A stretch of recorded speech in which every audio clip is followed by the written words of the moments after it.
demain, 19 janvier, tous les syndicats sont unis pour appeler à manifester contre ce projet des retraites.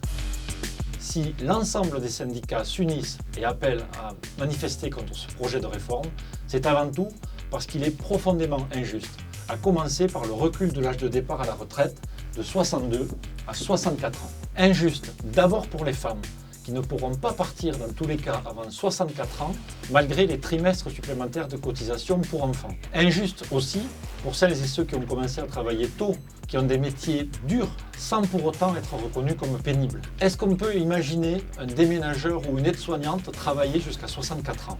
Injuste aussi pour les cadres, qui aujourd'hui peuvent faire le choix de partir dès 62 ans, en assumant une décote certes. Demain, on leur supprime ce droit. En plus, il n'y a ni utilité ni urgence à faire cette réforme. Notre système de retraite n'est absolument pas en faillite ou en danger comme on essaie de nous le faire croire. Même si un déficit est prévu, il sera limité et surtout temporaire, sur quelques années seulement. On parle de 10 à 12 milliards de déficit par an. Alors c'est vrai que ce chiffre peut faire peur, mais en fait, il ne représente que 3 à 4% du budget annuel consacré aux retraites. Il y a aussi une chose qu'on ne dit jamais, c'est que notre régime de retraite bénéficie de plus de 160 milliards d'euros de réserves. Vous voyez que notre système de retraite par répartition, auquel nous sommes attachés et qui est basé sur la solidarité intergénérationnelle, n'est absolument pas en danger. Et donc il n'y a aucune utilité à le réformer. Si malgré tout, on veut s'attaquer à ce déficit, il y a beaucoup d'autres leviers que ce que nous propose le gouvernement aujourd'hui.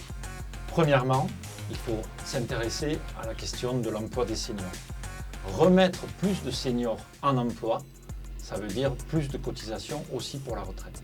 Deuxièmement, il faudrait regarder de près les 157 milliards d'euros annuels accordés aux entreprises en exonération de cotisations, crédit d'impôt. Troisièmement, on pourrait aussi tout simplement augmenter les salaires parce que mécaniquement, ça ferait rentrer plus d'argent en cotisation.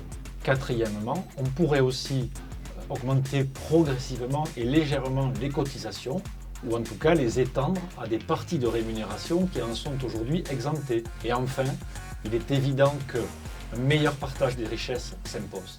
Nous avons fait toutes ces propositions au gouvernement, mais il ne les a pas entendues et il fait le choix de faire porter l'ensemble de l'effort sur les travailleurs uniquement.